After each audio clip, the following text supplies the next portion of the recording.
in investing in marketable securities, you can change your mind tomorrow and sell if you feel you've made a mistake. When you buy a business, we buy businesses to keep. So our margin of safety is not in the price we pay.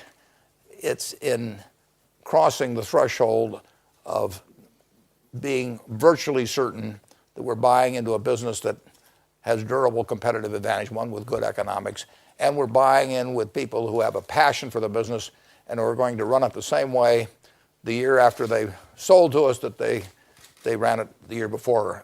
So our margin of safety gets more into qualitative characteristics than the quantitative aspects that you're probably referring to in terms of the Ben Graham standard of buying a business for. He would say buy a stock. If you think a stock is worth $10, don't pay $9.90 for it, but pay $8 or something like that. When you're buying businesses, it's a different criteria. You're buying to keep, and you better make sure that you're buying both a business that you're going to like 10 or 20 years from now and a management that you're going to love 10 or 20 years from now. We don't look for specific sectors. We do look for businesses that I can understand. Now, when I say understand, that means where I feel that I have a high degree of confidence in my ability to see what they're going to look like 5, 10, 20 years from now.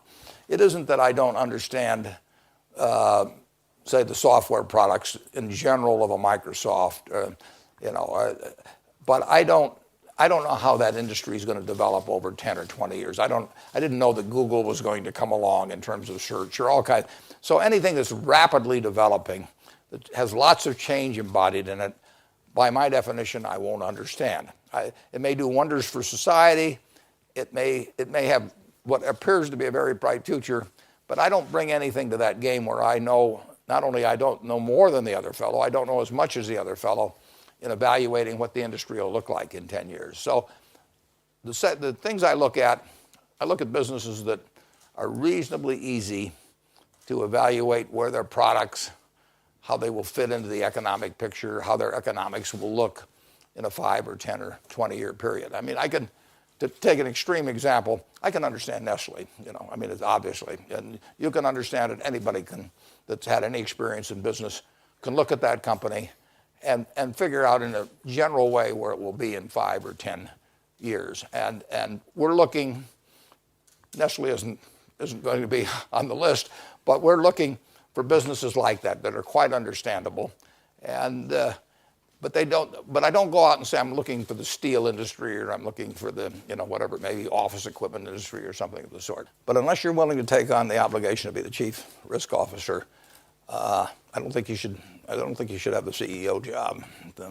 And I think, we are seeing the consequences of people not understanding the vehicles they were setting up, the instruments they were selling.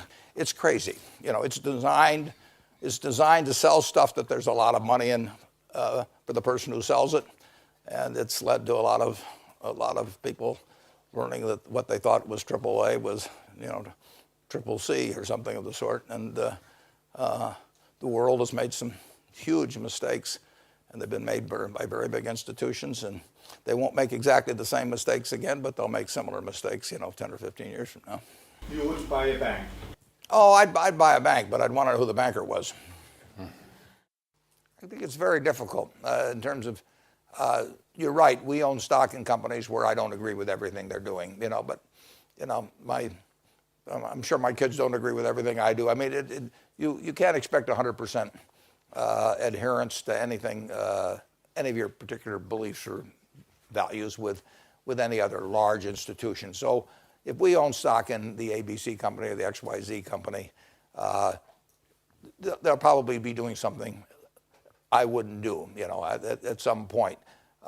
We don't feel a responsibility for that when we own the stock of the company. I mean, if we have control over a company, we want it to be run in a way that you could describe their activities on the front page of the paper and no one would be embarrassed about it.